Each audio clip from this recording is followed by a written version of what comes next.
So this morning we're driving to the trailhead of Candy Cliffs. It's not well known because it's not on Google Maps. It's on my Gaia maps. That's how I discovered it last year when I was in this area. I got a few photos, but I'd like to get some video of it today, kind of share that with you. The road's well graded. I've passed a few camps where people are car camping.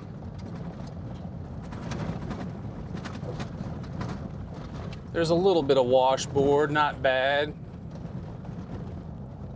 But it's just off the beaten path where not a lot of people come here. But we're just north of St. George, Utah. So it's pretty close to the city. But I just don't think a lot of people use it, especially in the off season like this. It's March, so. Oh, there's a camper van with some Starlink. I looked at my Gaia maps last time. This trail, I think I only totally walked about 5 miles, but that was me climbing all over the sandstone and kind of going off trail. Once you get to the Sandstone cliffs, you can just go anywhere. So I chose just a big loop on the sandstone. There's a couple of natural formations that are great for some photos, so get some video of that.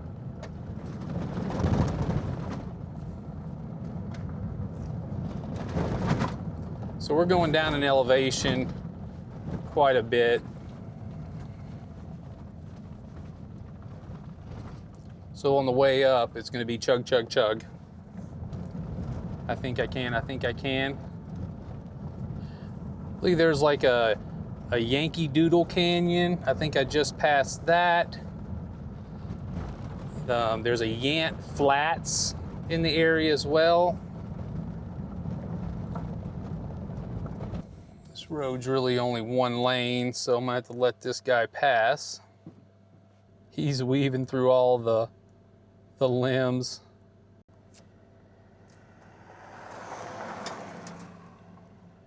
Little Sprinter RV.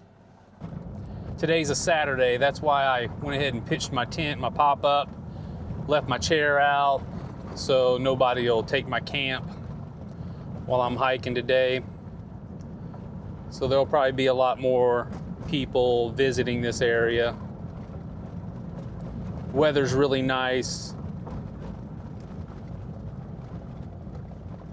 Temperatures are a little above normal, and we will see more people probably.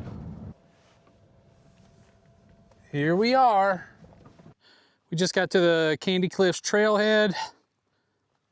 If I remember correctly, I went down into a wash down here, but I think the main trail is over here to the left. I got all the window coverings put in,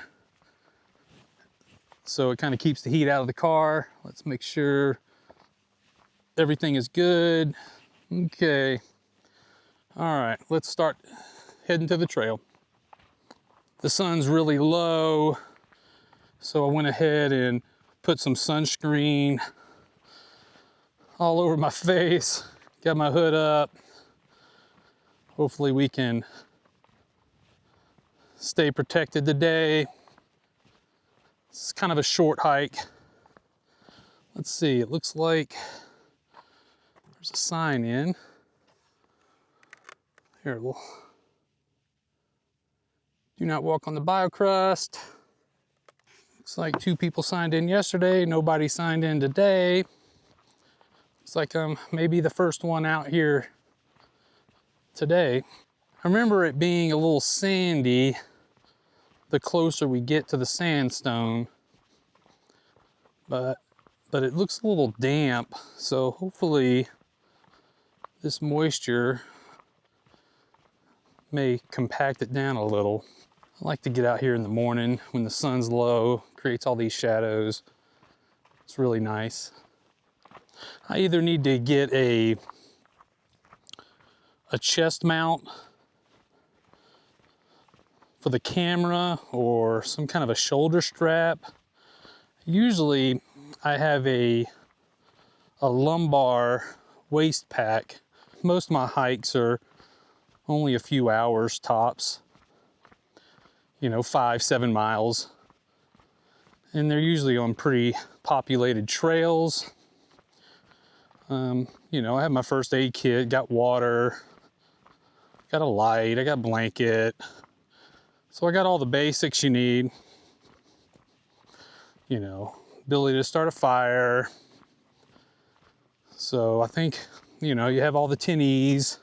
So I don't really need a huge backpack.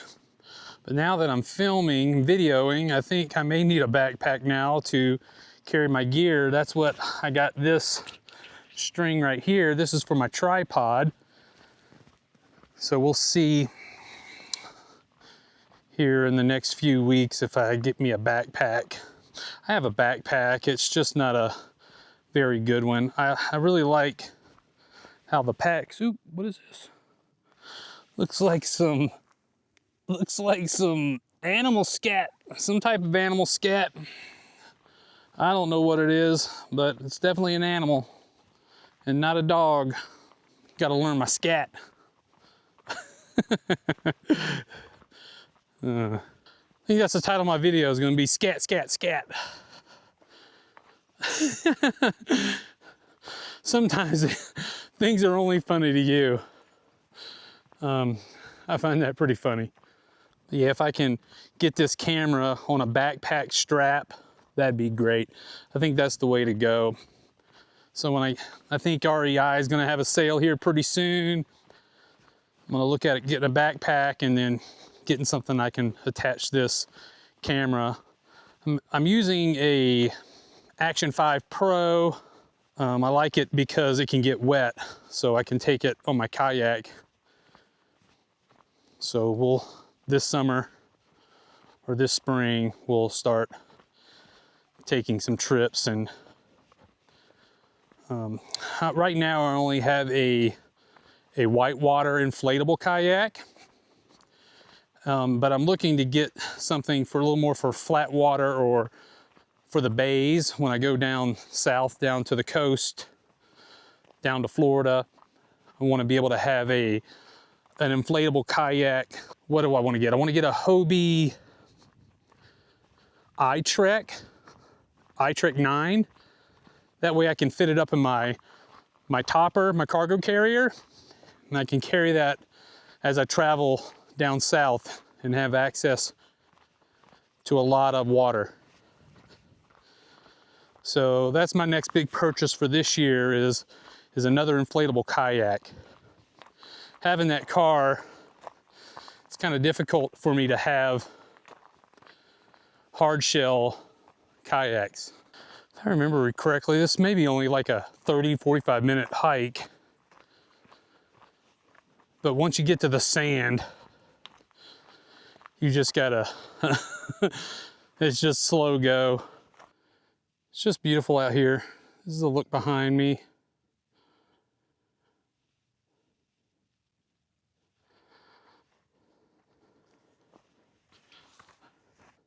So here's this deep sand that I'm talking about. It takes it out of you hiking up this sand. You know, as in most photos or videos, you can't really see the steepness or the difficulty. But trust me, I'm feeling it. So here we go, off we go again.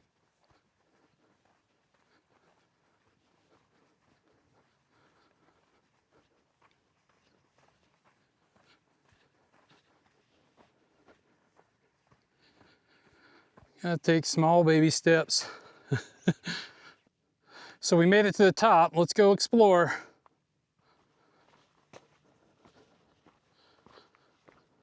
Look at this view.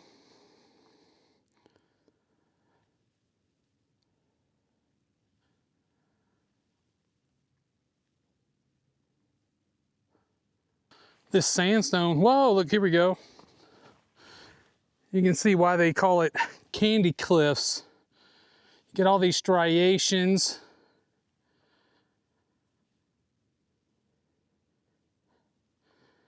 It looks like alligator skin right there. Yeah, and then you got these white sandstone against this red rock canyon. Oh, wow.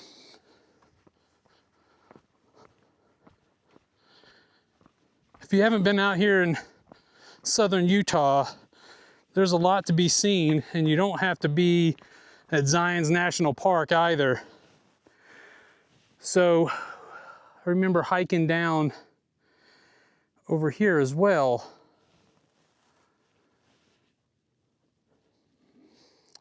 There's a deep cut right there, and I don't think you can cross.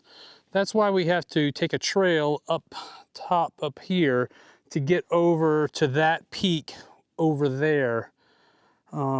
You can come down and play on these rocks right here, but in order to get on the other side, we have to go down that trail.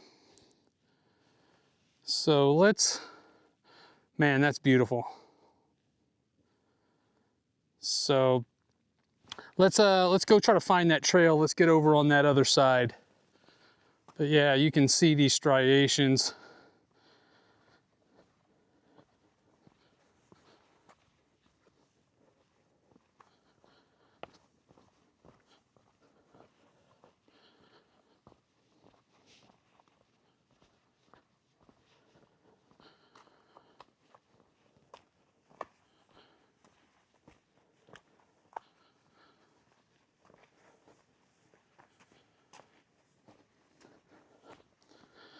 All this sandstone is pretty much a free-for-all. You can just hike wherever, as long as you're not stepping on any of that crust, staying on the rocks.